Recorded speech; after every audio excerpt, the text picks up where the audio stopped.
자, 오늘은 여인 천하라는 제목을 가지고 말씀을 드리겠습니다. 뭐 제목에 대해서 너무 신경 쓰지 마세요. 그냥 예. 여자의 힘. 열왕기상 14장 21절에 있는 말씀을 읽고 말씀을 드리겠습니다. 솔로몬의 아들 르호보암은 유다 왕이 되었으니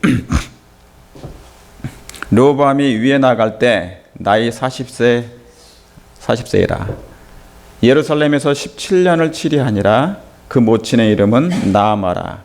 암몬 사람이라 그랬습니다. 여러분 성경을 이렇게 읽고 또 연구해 보시면 성경이 참 재미있습니다. 진지하고 엄숙하고 때로는 딱딱하고 재미없게 보이지만 여러분이 좀 더 깊게 들어가 보시잖아요. 아주 재미있는 말씀들도 많이 나옵니다. 때로는 정말 그래서 재미있어요. 뭐 그리스도인들이 항상 이렇게 진지하기만 하면 재미없잖아요, 그죠? 예.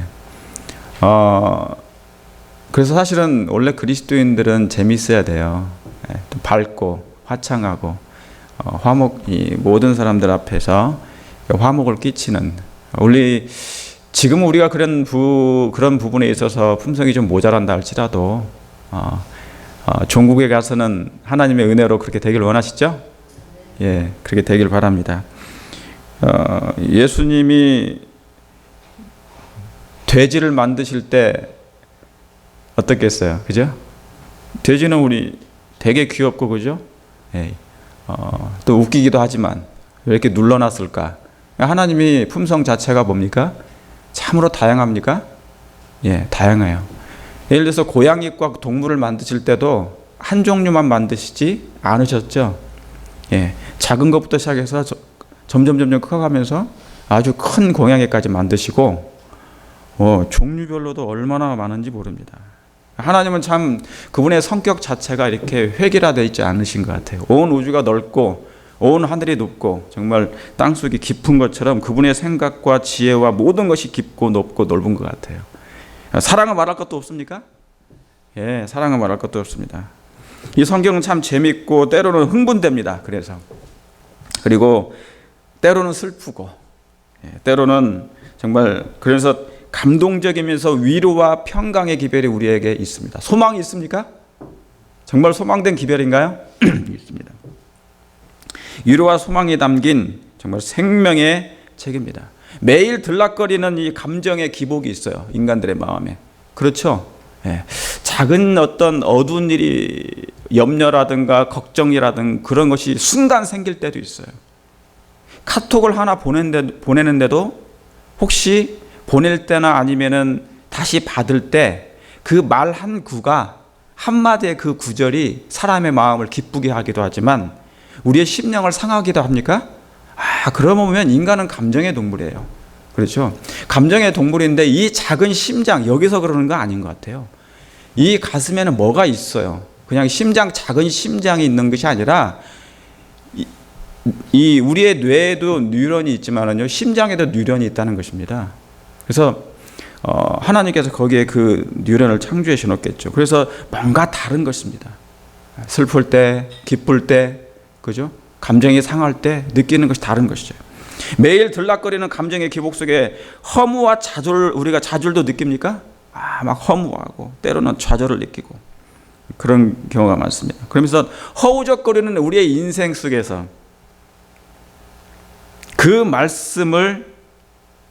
하나님의 말씀을 우리가 접할 때 말할 수 없는 큰 위로가 됩니다. 여러분들도 그러시죠? 네, 정말이에요. 저도 정말 이 세상을 바라보게 될 때 그런 것은 매일 허우적거리는 생애를 살면서도 영적인 고뇌도 있습니까? 예, 그리스도인들은 남은 교회들은 특별히 영적인 고뇌가 많나요? 아까 우리 교과 시간에 말씀을 나누셨던 우리 또 집사님이 해주셨던 그런 말씀처럼 참으로 우리 교회는 어쩌면 이 참된 진리를 가지고 살면서도 세상에 고립된 것처럼 느낄 때도 있어요. 그렇죠? 그래서 대인 기피증도 때로는 있게 되고, 예. 여러 가지 피해 의식도 있는 것입니다. 섞이고 싶으나 섞여지지 않는 것도 있는 것이에요. 예.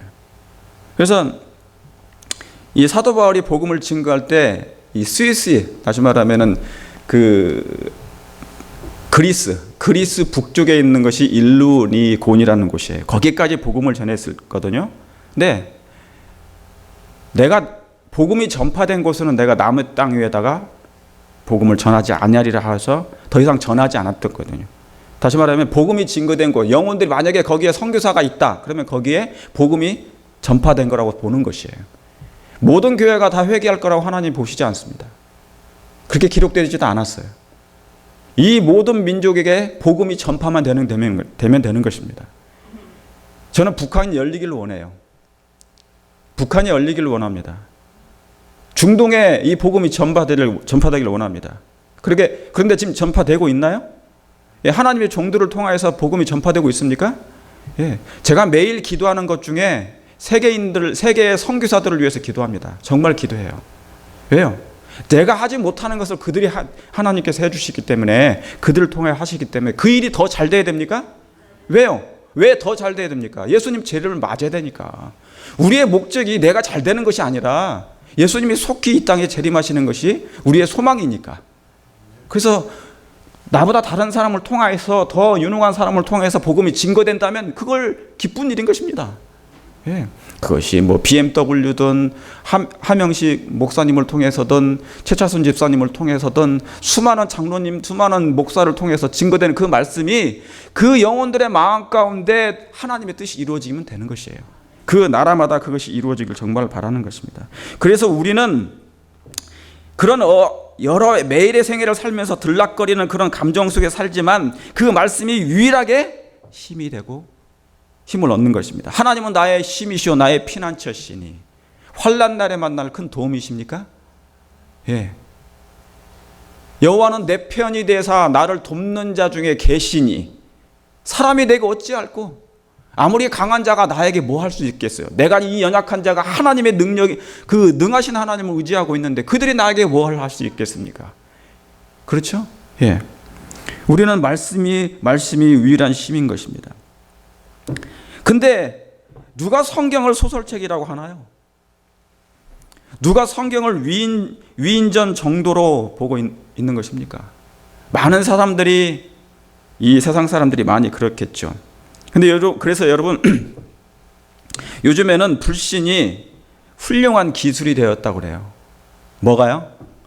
불신이 훌륭한 기술이 되어가고 있다는 것입니다. 그러니까 불신이 갈수록 증가하고 있는 것이죠. 베드로후서에 있는 그 말씀처럼 예수님이 오신다는 소식을 사람들이 기록한다는 거예요. 그러니까 뭐냐면 여러분 한번 생각해 보세요. 오늘날 이 미국의 현실을 보거나 세상의 현실을 봤을 때 전혀 예수님이 올 것 같은가요? 아니면 오시지 않을 것 같은 그런 분위기입니까? 보면 알아요. 우리의 삶을 통해서라든가 이 미국의 시스템이라든가 세상에 돌아가는 시스템을 보면 어쩌면 우리가 진리를 알고 있기 때문에 그런 것이라고, 예수님이 이 사인이라구나, 예수님이 오신다는 사인이겠구나 하지만 실질적으로 인간적으로 봤을 때는 뭐예요? 그런 느낌이 별로 없어요. 그러니까 불신이 갈수록 뭡니까? 증가하는 것입니다. 그러니까 이것을 하나의 뭐냐면 훌륭한 기술이라고 얘기하는 것입니다. 여러분, 뭐가 중생입니까? 중생이라는 게 뭐예요? 거듭나는 것을 얘기하는 건데 화이트는 이렇게 말씀하십니다. 그리스도를 하나님의 말씀이심을 받아들인 결과가 중생이라고 하는 거예요. 뭐가요? 자, 예수님을 우리가 믿죠. 그분을 영접하죠. 그분을 쫓아가죠. 그분을 바라보죠. 오시기를. 그리스도를 바라보고 사는데 그리스도가 어디에 있느냐 그 말입니다. 어디에 계시냐 그 말입니다. 우리의 마음에 계시는데 뭐를 통해서 계신다는 거예요? 예. 그리스도는 하나님의 말씀이심을 받아들인 것이에요. 받아들이는 것. 이 말씀이, 하나님의 말씀이 그리스도이심을 받아들이는 것이 중생이라는 거예요. 중생의 삶이, 거듭남의 삶이 그러는 것이라는 것이에요. 그러니까 말씀과 관계없는 삶은 사실은 중생이 아니 되는 삶이 되는 것이죠. 그렇습니까? 예. 그래서 저와 여러분이 그렇게 살기를 바라고요. 성경은 정말 참 재밌고 흥분되고 감동적이고 위로와 희망이, 소망이 담긴 정말 생명의 책입니다. 그러면서 마치 뭐냐면 정확하게 녹취된 것처럼, CCTV를 촬영된 것처럼 인간의 한 사람의, 우리 저나 모든 사람들의, 죄인들의 그 길목마다 뭡니까? 모든 행한 것이 다 기록되어 있습니다. 그래서 아무리 발뺌을 해도 양심의 증거가 다 있어요. 그래서 뭡니까? 사람은 속여도 누구는 못 속인다고요? 하나님은 못 속이는 거예요. 갓난아이가, 아기가 3살, 4살, 5살짜리가 엄마하고 아빠하고 놀면서 집에서 뭡니까? 숨죠. 문 밑에 숨고, 문 뒤에 숨고, 어디에 숨고, 숨어요. 벽장에 숨고. 숨는다고 뭡니까? 못 찾습니까? 다 알거든요. 다 알아요. 우리가 아무리 우리 자신을 가린다 해도 가려지지 않습니다. 손바닥으로 해를 가릴 수 없듯이 우리의 모든 행위를 뭡니까? 마치 영적인, 인간도 뭡니까? 인간의 이 기술로 말미암아 뭐예요? 인공위성을 쏘아 올려가지고 이 지구에 돌아다니는, 이 우주에 돌아다니는 수만 개랍니다. 뭐가요? 인공위성이. 그래서 이 지구를 계속 뭐 하고 있는 것이에요? 촬영하고 있는 거예요. 촬영하고. 구글 쳐다보세요, 여러분. 구글에 보면은, 구글 맵 들어가 보면은 구글 어스라는 것도 있지 않습니까? 다 나와요. 그런데 성경이 뭡니까? 마치 CCTV로 촬영한 것처럼 죄의 길목마다 다, 모든 것이 다 기록되어 있는 것입니다. 이 성경에 이런 말씀이 있습니다. 애니션에 성경은 믿음의 조상들에 대한 죄를 숨기지 않고 명확히 기록한 것이 곧 성경이 뭐라는 증거입니까? 진리라는 증거입니다. 여러분, 제가 많은 사람들이 이 성경을 소설책으로 봐요. 갈수록 이제 그렇게 될 것이에요. 이 성경이, 왜냐하면 성경만 불신하게 되면은 이제 다 끝나게 될 것이 아니까, 사단의 입장에서. 그렇죠? 그래서 근데 제가 아무리 성경을 이렇게 연구를 해도 이것은 인간의 기록이 아니에요. 정말 인간이 기록할 수 없어요. 이것은 역사에 그렇게 디테일하게 기록할 수 없는 것입니다. 아주 디테일하면서도 뭡니까? 내적인 부분을 다 끄집어내요. 여러분, 세상에 어느 책이 인간의 죄악성을 상세히 기록한 책이 어디에 있습니까? 한번 여러분 다른 그런 책들이 있으면 한번 찾아보십시오. 세상에 어느 책이 용서를 얘기해주며, 세상에 어느 책이 하나님이 애절하게 호소하고 강구하고 탄원하고 돌아오라고 얘기하는 책이 세상에 어디 있습니까? 그런 생명의 책이 있습니까? 하나님의 음성이 담긴 책이 세상에 어디에 있단 말입니까? 없습니다. 그리고 하나님께서 세상을 이처럼 사랑한다고 그렇게 고백하는 그런 책이 있나요? 여러분, 부처가 내가 너를 사랑한다고 고백하는 그런 책이 있습니까 혹시? 8만 대장경에 이런 도덕적인 윤리적인 그것은 기록했을지를 몰라도 하나님이 애절하게 인류를 사랑한다는 그런 말씀이 기록된 것이냐 그 말입니다. 고백해요. 하나님이 사랑을 고백하는 장이에요. 성경밖에 없는 것입니다. 성경은 인간 속에 깊이 숨어있는 악의 요소들이 다 기록되어 있어요. 수치와 비열함과 간사함, 그리고 각종 결함들을 낱낱이 기록합니다. 제가 과거 하나님 안 믿던 시절을 제가 이렇게 한번 요즘에 많이 떠올라요. 하나님 안 믿던, 제가 26살 때까지는 하나님 안 믿었잖아요. 저도 그때 뭐 세상 친구들 다 만나고 별거 다 먹고 이것저것 다 했어요.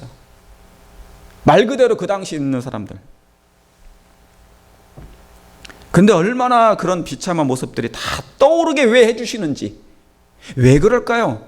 좋은 추억도 있지만 악한 추억들이 계속 내 마음에, 우리의 마음에 떠오르는 것입니다. 그래서 여러분, 거듭나지 않은 사람들은 이 성경을 보기를 꺼려합니다. 왜요? 마치 나의 모습을 다 뭡니까? 끄집어내니까. 내 속에 있는, 마치 나를 겨냥하는 것처럼, 나를 겨냥한 듯한 그런 정확한 내 죄를 뭐예요? 집어내요. 그러니까 성경을 보면 때로는 두렵습니다. 내가 회개하지 않으면, 만약에 여기에 뭐가 없으면 두려워요? 사랑이 없으면 두려워요. 사랑이 없으면 두려울 거예요. 그런데 하나님의 사랑과 용서가 있기 때문에 뭡니까? 내가 찔림을 받아도 보는 거예요. 그러니까 마치 나를 겨냥하는 듯한 정확한 말씀들이 다 기록되어 있는 것입니다. 그래서 여러분, 성경 2000년 전의 얘기, 유다 얘기를 하는데, 베드로 얘기를 하는데, 사울 얘기를 하는데, 3000년 전의 얘기를 하는데 마치 내가 그 말씀에 찔림을 받는 것처럼, 경고를 받는 것처럼, 그런 것이 다 기록되어 있는 것입니다. 그런 거 보면 성경은 뭡니까? 하나님의 기록입니까?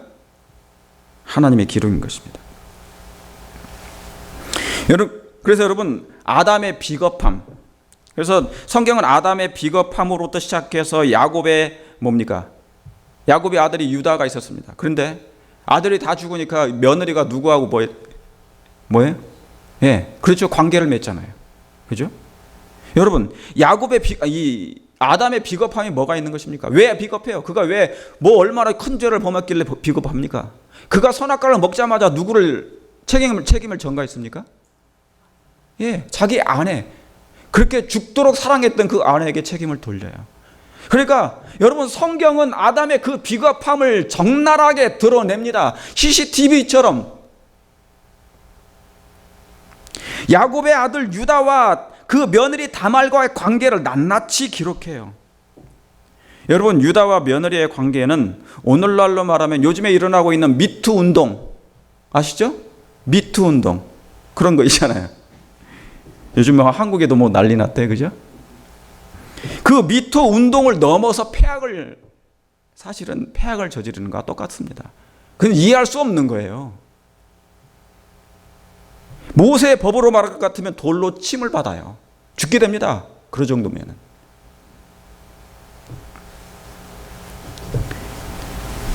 다윗의, 여러분, 위대한 다윗, 우리가 다윗은 정말 위대하다고 얘기했지만 그의 평생에 딱 하나 죄를 범했어요. 그게 뭡니까? 밧세바를 범한 거예요. 그런데 밧세바보다 더 큰 죄가 뭐였습니까? 죄질이 더 강한 거, 나쁜 거. 그게 뭐예요? 충신이 누구를요? 우리아를 우려먹은 거예요. 그렇죠? 그 우리아를 죽였잖아요. 하나님은 그 죄를 벌하신 것입니다.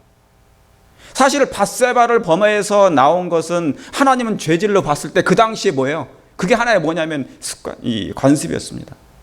그런데 아니 뭐 여러 여자를 이렇게 하는 그 당시에 그것도 죄죠. 그런데 그 충신을 죽였다는 것, 그런데 그런 모든 죄악을 뭡니까? 낱낱이 다 소상하게 드러내는 것입니다. 여러분, 사실 다윗이 밧세바를 범한 그 기록은 아까도 제가 말씀드렸던 것처럼 요즘 유행하고 있는 미투 운동의 원조입니다. 그런데 그 미투 운동은 뭐냐면 당한 사람이 뭐예요? 그것을 폭로해야 되는데 성경은 누가 폭로하는 것입니까? 다윗의 범죄상을 누가 폭로하는 거예요? 예수님이, 하나님이 폭로하시는 거예요. 그러니까 여러분, 성경에는 뭐냐면 하나님이 이 모든 죄악성을 인간의 죄와 은밀한 죄들을 다 드러내십니다. 솔로몬의 그 화려함보다 그의 주체할 수 없는 타락한 정욕까지 다 기록해요. 그래서 솔로몬이 하나님을 그렇게 사랑했는데 처음에는, 나중에는 폭군이 됩니다.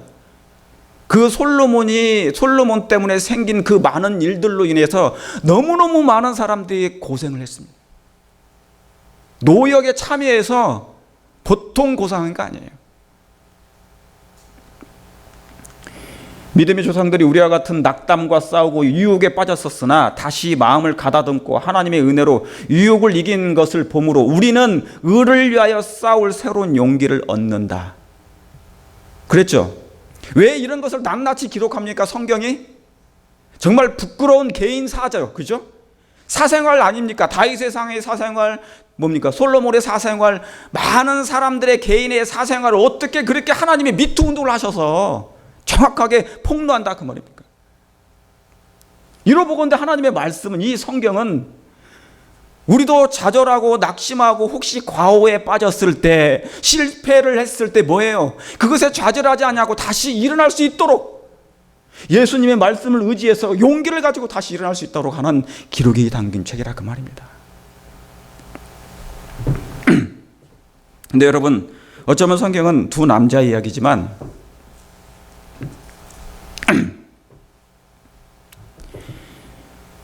그 두 남자는 두 여자 때문에 생긴 일입니다. 성경은 두 남자 얘기예요. 그렇죠? 첫 아담과 둘째 아담. 첫 아담은 누구 때문에요? 첫째 하와 때문에 일이 생겼어요. 그렇죠? 망했단 말이에요. 그럼 둘째 아담은 뭐가 있어요? 둘째 아담이 있으면 당연히 둘째 뭐가 있어야 돼요? 둘째 하와가 있어야 돼요. 오늘날에 지금 뭐냐면 둘째 하와 시대예요. 예수님이 오신 이후부터는 이제 둘째 하와 시대가 도래했어요. 아시겠습니까? 첫 아담이 믿음만 있었다면 자신을, 만약에 여러분 제가 말씀드립니다. 첫 아담이 믿음만 있었다면 자신을 살 수 있었었죠. 그러죠? 왜요? 부조와 선지자에도 그 말씀이 기록되어 있습니까? 믿음이 없었다고 그랬어요. 누가? 아담이. 그가 선악과를 하와가 줬을 때 먹지 않아도 됐어요. 그러면 뭐냐면 하와는 죽지만 자기는 뭡니까? 살 수 있었다 했어요. 왜? 하나님은 또 다른 하와를 창조해 주실 것이었으니까. 그런데 하와는 그걸 선택하지 않습니다. 아담은 그걸 선택하지 않습니다. 그 하와와 같이 죽는 걸 선택해요. 그러니까 뭐냐면 하와의 여자의 입장으로서는 뭡니까? 되게 다행인 거예요. 그렇죠? 다행인 거죠. 아담이 하와를 사랑했기 때문에 자기가 살 수 있었잖아요. 그죠? 그래서 아담과 함께 같이 죽게 됐지만 예수님을 믿음으로 말미암아 같이 살게 된 것이었어요. 그러니까 어떤 면에서 아담의 믿음이 없음으로 말미암아 하와가 살게 된 것이죠. 여러분, 그뿐만 아니라 마찬가지로 예수님도 둘째 아담으로 이 땅에 오셨습니까? 둘째 아담으로 오셨어요. 그러니까 예수님도 둘째 아담이신 예수님도 마찬가지인 것처럼 사랑은 둘째 하와를 뭐예요? 포기해요? 포기할 수 없어요. 포기할 수가 없는 거예요. 둘째 하와를 포기 못해요. 여러분, 둘째 하와가 되기를 원하십니까? 둘째 하와가 되기를 원하십니까? 예, 둘째 하와가 되시길 바랍니다. 사랑은 오묘해요.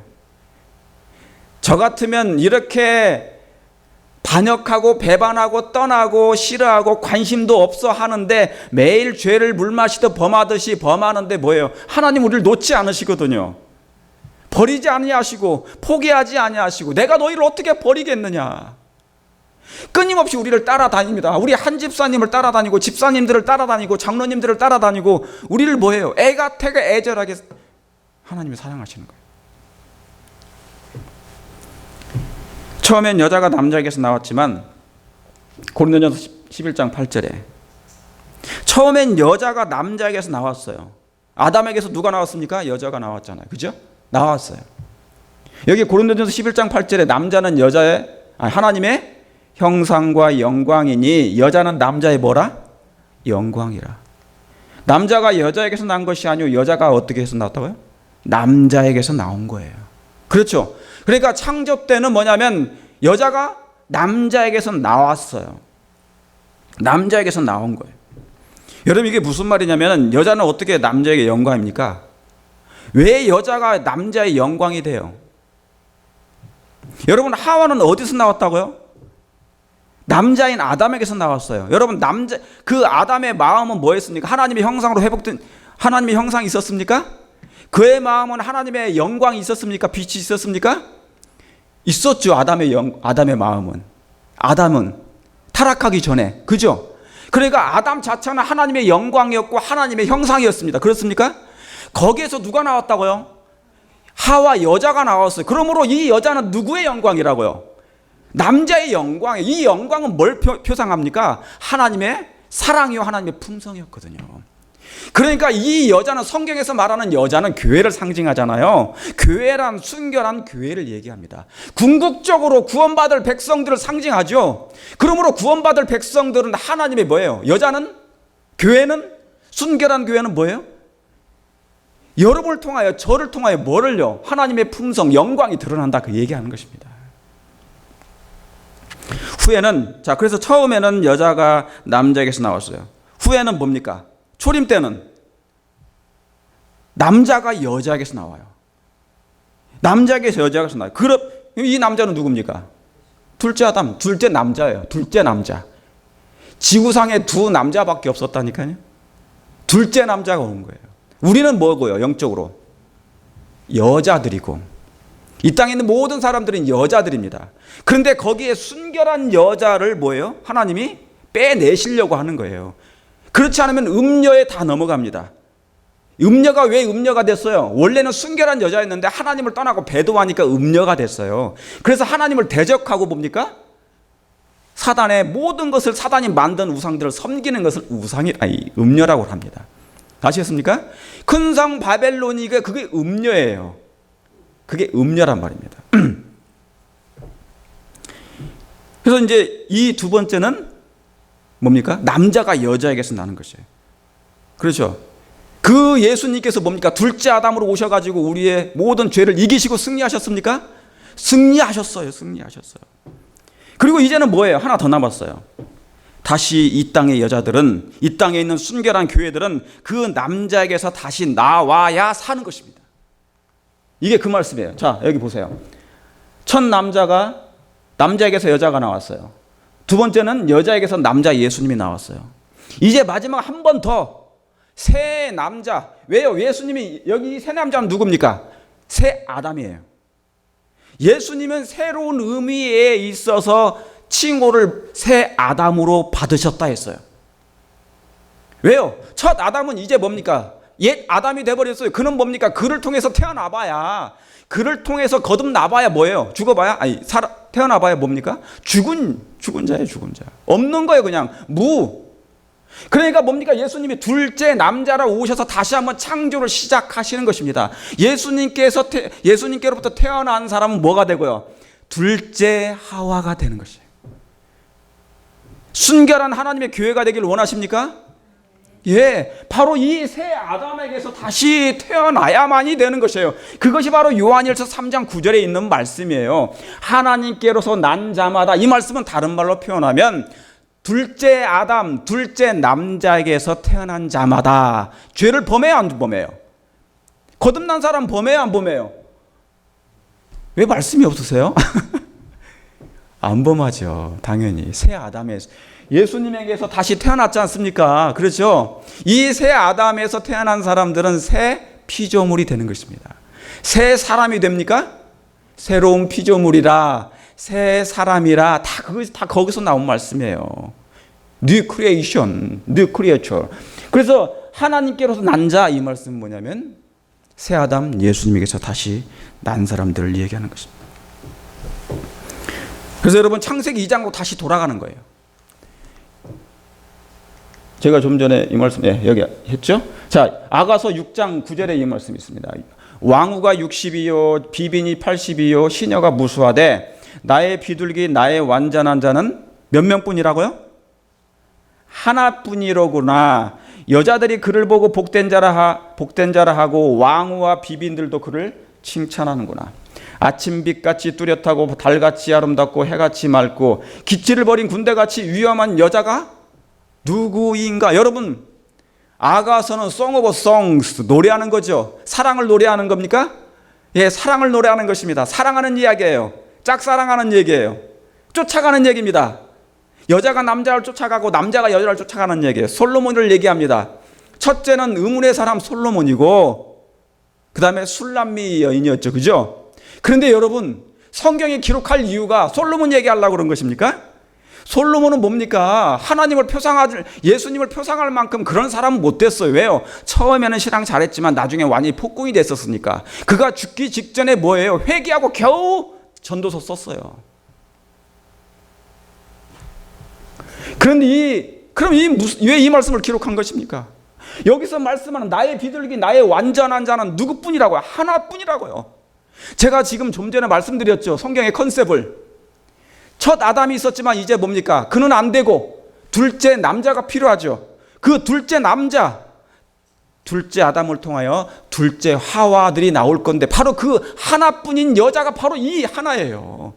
솔로몬이 술람미 여인을 사랑했던 것처럼 하나님의 예수님의 눈에는 이 나의 완전한 자 하나뿐인 이 여인, 순결한 교회를 얘기하는 것입니다. 하나님의 백성들을 얘기하는 거예요.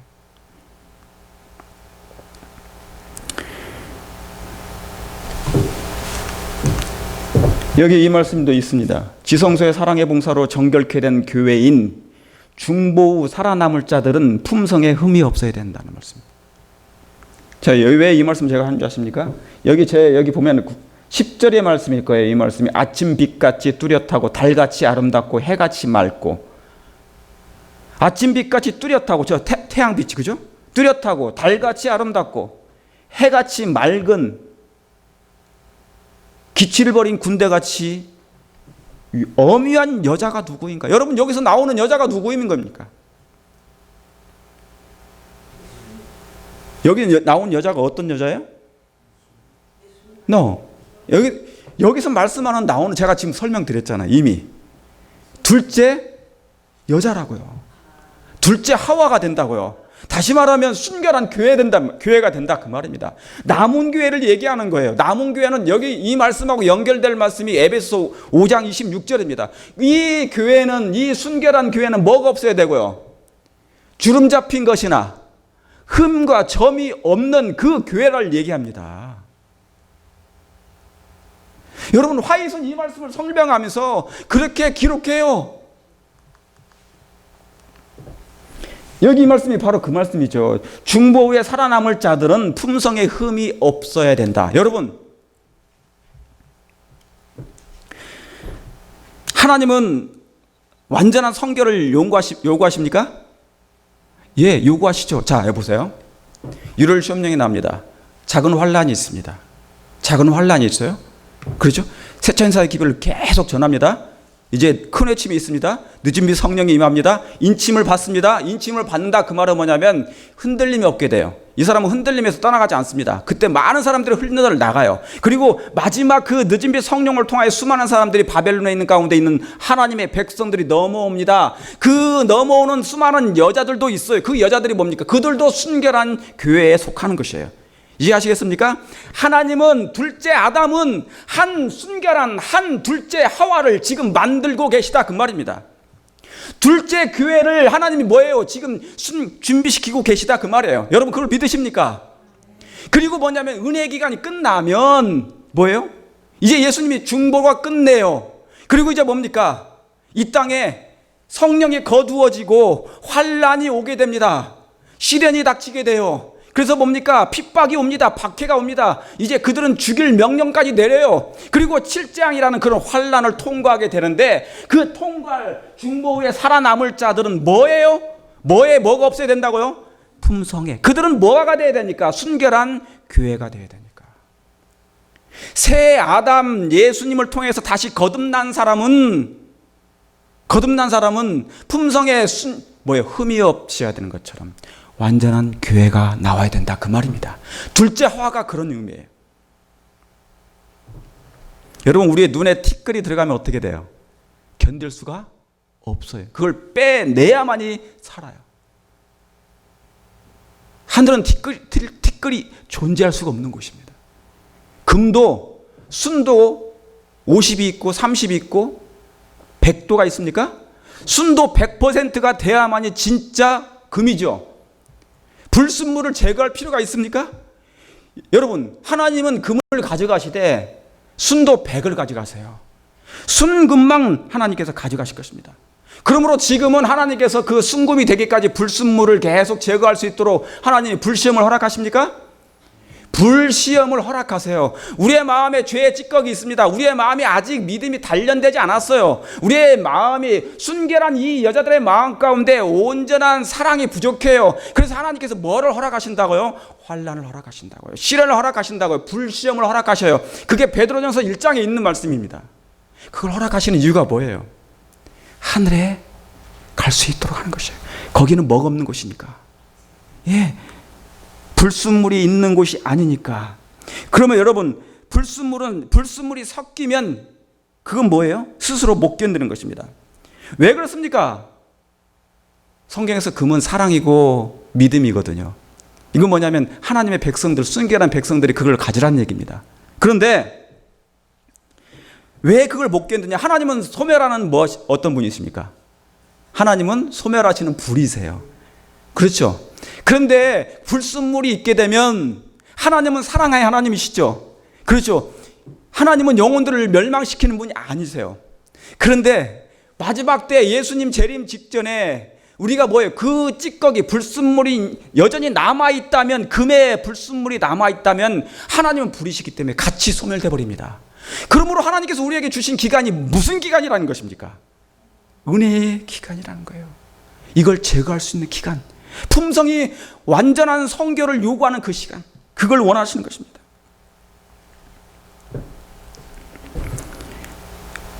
다시 말하면 하나님은 지금 한 여자를 준비시키고 계십니다. 신랑이로다, 보라, 신랑이로다, 맞으러 나오라. 그 음성을 듣고 응답할 한 여자를 하나님은 지금 준비시키고 계신다, 그 말입니다. 여러분, 우리가 정말 성결할 마음이 있으십니까? 둘째 하와는, 둘째 여자는 정말 선결해야 됩니까? 여러분, 이스라엘 백성이 출애굽한 다음에 광야에 들어가기 전에 뭐를 받았어요? 율법을 받기 전에 그들은 먼저 뭐를 할 필요가 있었습니까? 성결할 필요가 있었습니다. 이스라엘 백성이 가나안 땅에 들어가기 전에 먼저 뭘 할 필요가 있었습니까? 성결할 필요가 있었잖아요. 하나님은 완전한 성결을 원하십니다. 여기 보세요. 하나님께서는 순결과 성결만을 용납하실 것이다. 하나님께서 그런 사람을 원하시는 거예요. 당연히 신랑이 한 분인데 여자가 뭐예요? 한 여자가 뭡니까? 순결한 여자가 결혼하는 것이죠. 그렇죠? 순결하지 않으면 어떻게 결혼이 성립이 되겠습니까? 혼인 예식이라는 게 그런 거 아니겠어요? 혼인 예식 그런 것입니다. 그래서 이 말씀이 있는 것입니다. 나의 비둘기는, 나의 완전한 자는 하나뿐이라고. 자, 그러면 제가 성경의 굵은 컨셉을 말고 제가 간단하게 말씀드렸습니다. 성경의 개념을 잠깐 말씀드렸어요. 그러나 이제 지엽적인 부분을, 개인적인 개인사를 제가 좀 말씀드리고 한번 우리가 들여다 보시겠습니다. 여기 열왕기상의 14장 21절에 솔로몬의 아들 르호보암은 유다 왕이 되었으니 르호보암이 유에 나갈 때 나이 40세라. 예루살렘에서 70년을 치리하니라. 그렇죠? 사울이 몇 세 때 왕이 됐죠? 혹시 아십니까? 40세 때. 다윗이 몇 세 때 왕이 됐어요? 40세 때. 다 40이에요. 모세가 몇 세 때 80대에서 나왔지만 몇 년 동안 했다고 그래요? 40. 출애굽기가 몇 장이라고요? 다 아시네. 40세라. 이거 근데 여기에는 의미가 없는 거예요. 르호보암이 40세 때 왕이 됐어요. 예루살렘에서 몇 년을 치리합니까? 17년을 치리하고 그의 모친의 이름은 누구라고요? 나아마라는 누구 사람이에요? 암몬 사람이었습니다. 암몬 여자였습니다. 여러분, 여기에 분명히 암몬 여자라가 나와 있어요. 여러분이 이 열왕기상 14장에 자세히 읽어보시면 특별히 이 말씀을 기록하면서 그 어미는 암몬 여자라고 두 번이나 강조합니다. 그의 르호보암의 그 왕의 솔로몬의 아들이 뭡니까? 르호보암인데 이 왕의 아들은 어미는 뭐예요? 어디 출신이라고요? 암몬 출신이라고. 그걸 강조해 두 번씩이나. 여러분, 성경에 그걸 강조하는 이유가 있습니다. 그냥 기록한 게 아니에요. 오늘 같으면 이걸 얘기하면 출신 얘기하나 그러면 뭡니까? 인종차별 얘기하고 뭡니까? 그럴 수 있어요. 질책을 받을 수 있습니다. 출신 얘기하면은. 그러나 그게 여기에 중요한 게 뭡니까? 하나님은 누구와 결혼하지 말라고 그랬습니까? 이방인과 결혼하지 말고 동맹을 맺지 말라고 그랬어요. 자신과 그리고 내 자녀들이 그 이방인과 동맹을 맺지 말라고 했습니다. 그런데 보니까 여기 르호보암의 아들 르호보암이 어머니가 누구입니까? 이방 사람이에요. 암몬 여인입니다. 여러분, 암몬 사람이 왜 뭐를 숭배하는 사람들인 줄 아십니까? 밀곰을 숭배하는 사람들이에요. 뭘요? 밀곰. 그 당시에도 곰을 갖다가 숭배했던 사람입니다. 숭배했던 사람들이에요. 예. 그래서 이 르호보암의 어머니가 어떤 사람이라고요? 암몬 사람이었단 말입니다. 그 어미의 밀곰을 숭배하는 암몬 출신이었기 때문에 뭐예요? 분명히 영향을 받았을까요? 안 받았을까요? 이 르호보암 왕이 말과 행동과 모든 면에서 뭡니까? 자라오면서 분명히 이 르호보암은 그걸 영향을 받았습니다. 받았어요. 그 결과 어떻게 됐는지 유다가 여호와의 보시기에 악을 행하되 그 열조에 행한 모든 일보다 뛰어나게 했대요. 어떻게 했다고요? 예, 선한 일도 뛰어나게 해도 부족한데 뭐를요? 악을 뛰어나게 아주 경쟁하듯이 뛰어나게 하여 그 범한 죄로 여호와를 경노케 했더라 그래요. 여러분, 오죽하면 그 어미는 암몬 사람이라고 2번 기록했을까? 왜 그럴까요? 여기 보세요. 여기 밑에도 이 말씀이 있죠? 이는 저희도 산 위에서와 푸른 나무 아래와 산당과 우상과 아세라의 목상을 세웠다고 그래요. 저는 참 이해할 수 없는 게 참 많아요. 어떻게 하나님 믿던 사람들이 갑자기 푸른 나무 아래 가서 절하고 아세라의 목상을 만들어 가지고 절하고 그렇게 하는지 이해할 수가 없는 거예요. 오늘날 이런 많은 우상들이 지금 뭐냐면 바뀌어졌습니다. 그 모양이 바뀌어졌어요. 자, 근데 여기에 이 말씀이 나옵니다. 르호보암은 암몬 여자인 어미에게서 죄를 바람직한 것으로 보도록 했대요? 아니면 보지 않도록 했대요? 보지 않도록. 보도록 하는 품성의 특질을 받았다. 뭐를요? 죄가 괜찮다 그 말입니다. 죄가 바람직한 것으로 보도록 하는 품성의 뭐를 받았다고요? 특질을 받았어. 누구한테요? 엄마한테. 그러니까 나중에 이 르호보암이 뭐냐면 나라가 둘로 쪼개지기 전에 하나님께서 기회를 주십니다. 뭐라고요? 이렇게 어떤 일이 생기면 누구한테 책사라는 사람이 있죠. 그 당시에 모사하는 사람들이 있었어요. 그러니까 그 당시에 하나님의 기별을 알고 있는 노인들이 있었습니다. 그런데 그 교도를, 그 가르침을 거절하고 자기의 친구들, 자기들의 친구의 가르침을 받고 선택합니다. 무슨 말인지 아시겠습니까? 그 영향력이 뭐냐면, 그러니까 르호보암의 정신과 마음은 어미로부터 받은 죄의 특성에 대해서 그대로 부여받고 뭐예요? 선을 선택할 환경이 생겼을 때 선을 선택하지 않고 악을 선택해버리는 것이었어요. 결국 그것 때문에 생긴 일이 어떤 일이 생긴 겁니까? 여로보암 왕이 생겨버려요. 그 엄청난 북방 이스라엘 왕의 시초, 초대 왕이 생기는데 그 죄로 말미암아 온 이스라엘 백성들이 다 망가져버려요. 풍지박산 나버립니다. 여러분, 이 어미 아비의 입엔, 부모의 입엔 사랑도 있지만 검도 있어야 됩니까? 여러분, 저와 여러분이 다 부모예요. 검이 있어야 돼요? 없어야 돼요? 채찍이 있어야 됩니까? 없어야 됩니까? 있어야 됩니다. 저도 지금까지 투쟁해요. 여러분, 부모의 역할은 청소년, 미교에 와보니까 청소년 기간이 딱 끝나면 올스톱이야. 부모의 간섭을 안 해. 내가 어른인데 엄마 간섭하지 마, 아빠 간섭하지 마. 나 혼자 독립할 수 있었어요. 여러분, 그건 미국의 문화일 뿐이에요. 신앙은 다릅니다. 내 눈에 흙이 들어갈 때까지, 내가 죽는 그 순간까지 나는 그들의 부모요? 그들은 나의 뭐예요? 자녀예요. 청지기일 뿐입니다. 여러분, 청지기가 어디 다른 것만 청지기겠습니까? 하나님께서 우리에게 맡겨주신 이 누구예요? 자녀도 책임이 있나요? 있습니다. 내 눈이 흙이 들어갈 때까지, 무덤 속으로 들어가기 전까지는 이 아이들에게 사랑도 얘기해 주지만 하나님의 사랑을 그가 하나님 곁에 있지 않게 될 때 어떻게 해야 됩니까? 예, 채찍도 줘야 됩니다. 검도 필요한 것이에요. 그게 부모의 역할인 것이에요. 그런데 여기 더 재밌는 것은 뭐냐면 역대 15장 16절에 아사 왕의 모친 마아가가 있어요.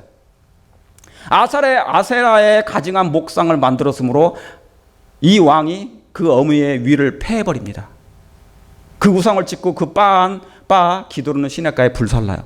희한하죠. 아까 르호보암은 오히려 뭡니까? 우상을 숭배했는데 이 왕은 뭐예요? 이 아사라는 왕은 어머니가 마아가요. 다시 말하면 뭐를 만든 사람입니까? 예, 그 어머니가 아세라의 목상을 만들었고 숭배하는 사람이라니까요. 특이한 게 뭐냐면 아까 르호보암 왕은 어미의 영향을 받았는데 이 왕은 어미가 아세라 목상을 숭배했는데도 불구하고 뭐예요? 그 영향을 받지 않아요. 받지 않아요. 여러분, 이 어미는 우상 숭배자였습니다. 아세라 목상을 섬겼어요. 근데 이 왕은 영향을 받지 않아요. 여러분, 아사 왕이, 자 보세요. 밑에 솔로몬이 르호보암을 낳고 르호보암이 아비야 왕을 낳아요. 그 다음에 아사 왕이에요. 아시겠죠? 그럼 아사의 아비가 누구예요? 아비야라는 왕이에요. 근데 이 아비야 왕은 뭐냐면 선한 왕이었어요. 다시 말하면 하나님의 말씀을 의지하는 왕이었어요. 그러니까 아버지 르호보암보다 아비야 왕은 하나님의 말씀에 순종하는 왕이었단 말이죠. 그렇죠? 그런데 아사가 아마 그것 때문에 아사는 신앙이 좋았어요. 처음에 아사라는 왕이 지금 읽었던 아사. 근데 어미가 누구라고요? 우상 숭배하는 어미였는데도 불구하고 어미의 영향을 받지 아니하고 아비의 영향을 받아요. 그렇죠? 근데 알고 봤더니 이 아사의 아버지 아비야가 아내가 몇 명 있었는지 아십니까? 아비야는 점점 강성하여 아내 몇 명이요? 14명을 섬겨. 14을 취하여 아들 22과 딸 16을 낳았어요. 그러니까 뭡니까? 그 아비가 사실은 그러니까 뭡니까? 이 아비야의 아내가 14 중에 한 사람이 어미가 바로 아사의 어미였어요.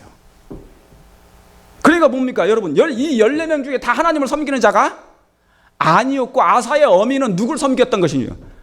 아사의 목상 우상을 숭배하는 어머니였다 그 말입니다. 그럼에도 불구하고 이 아사 왕은 그것에는 영향을 받지 않았어요. 오히려 뭡니까? 그 아사의 왕, 이 목상을 다 폐하고 부서뜨리고 다 그렇게 했습니다. 여러분 그뿐만이 아닙니다. 왜 이스라엘 역사가 그렇게 거의 패망의 길로 간 줄 아십니까? 하나님의 약속을 거의 다 거역했습니다. 하나님의 말씀에서 떠나 있었어요. 신명기 말씀을 다 무시하고 멸시하고 업신여기고 경홀히 여겼어요. 다시 말하면요, 여인 천하였습니다. 여기 신명기 17장 한번 보시기 바랍니다. 다 같이 한번 읽어볼까요? 시작. 아내를 많이 두어서 그 마음이 뭐 하지 말라고요? 미혹되게 하지 말 것이며 은금을 자기를 위하여 많이 쌓지 말 것이라고. 이 말씀이 분명히 모세를 통하여 이 교훈이 주어졌습니다. 그러므로 이 법도와 율례를 순종하면 그 죄 가운데 들어가지 않겠죠. 그러면 자기 때에도 복을 받고 자식 때에도 복을 받을 것인데 이 말씀을 뭐예요? 대대로 이 뭡니까? 이 아버지들이 다 뭐 했어요? 아내를 많이 두었어요. 이 아비야는 뭡니까? 몇 명까지 둔 것입니까? 14명. 여러분 르호보암은 몇 명이 아내가 있을까요? 70명? 르호보암 여기 있나요? 없어요. 몇 명이냐면 르호보암은 18명입니다. 질세라 그 아버지의 뭡니까? 그러니까 그 18명에다가 첩이 60명이나 됐어요. 그러면 그 아버지는 누굽니까? 솔로몬은 몇 명이에요? 그러니까 뭐예요? 역사가 왜 누구를 닮아가는 겁니까? 누가 잘하나 부자끼리 경쟁했습니다. 그 결과로 말미암아 뭡니까? 결국 뭐를 떠난 거예요? 하나님의 말씀을 떠난 것입니다. 결과는 그렇게 된 것이에요. 그래서 여러분 여호사밧, 자 하는 말씀을 하고 마치겠습니다. 여호사밧 왕 압니까? 아사의 아들이 여호사밧이에요. 지금 여기 나오는 아사 나와 있죠? 아까 아사라고 나와 있어요. 그 아사 왕의 아들이 누구냐면 여호사밧 왕이었어요. 그런데 그게 누구냐면 여기 안 나왔어요. 여호람이라는 왕이에요. 여호람. 그러니까 여호사밧의 아들이 여호람이에요.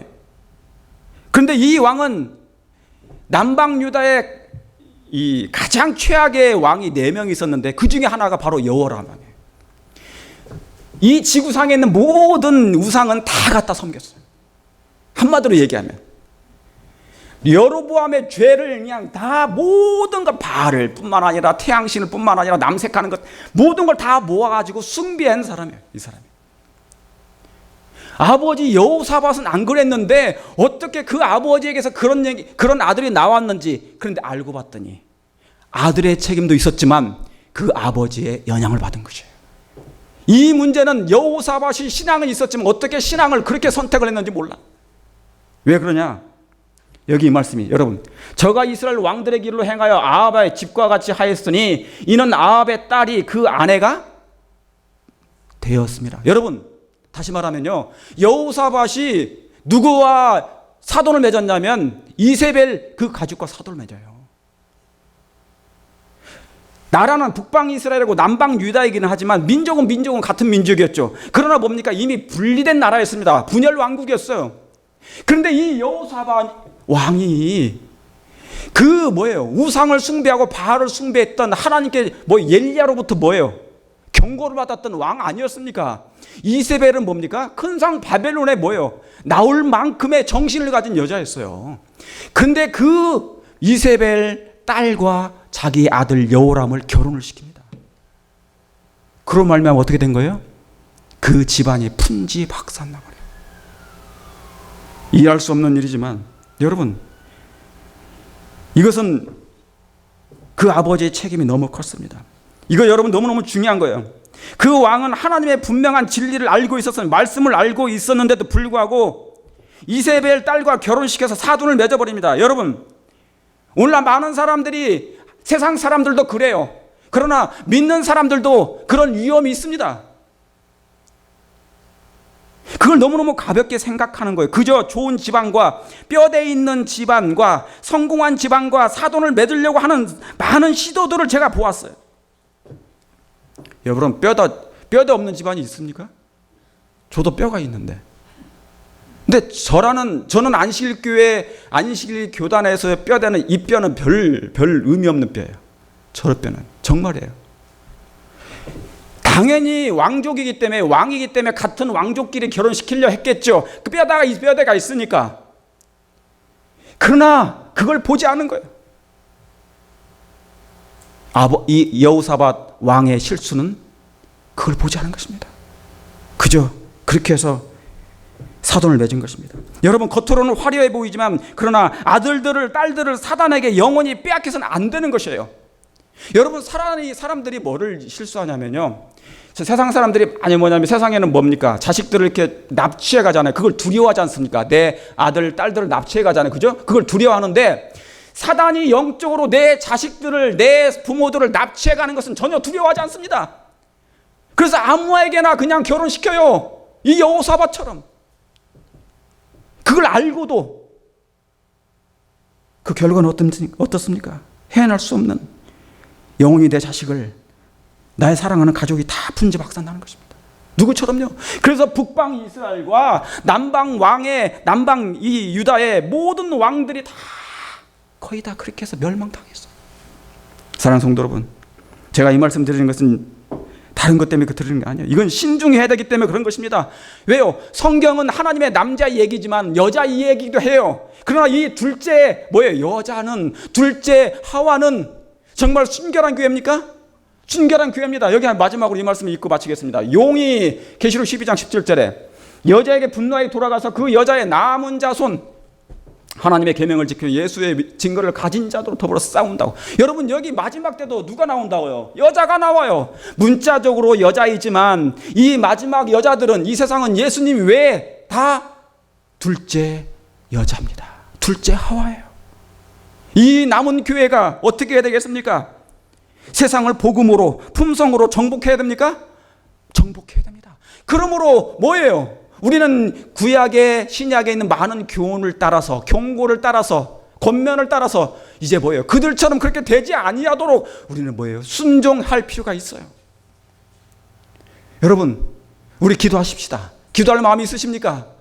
기도해야 됩니다. 이 문제로 신중하고. 그래서 우리 예수님의 오심을 정말 지혜롭게 준비해서 진리에 굳게 섬으로 온 나의 가정이 하나님 안에서 보호를 받는 정말 귀한 마지막 둘째 하와들이 되기를 간절히 바랍니다. 말씀 마치겠습니다.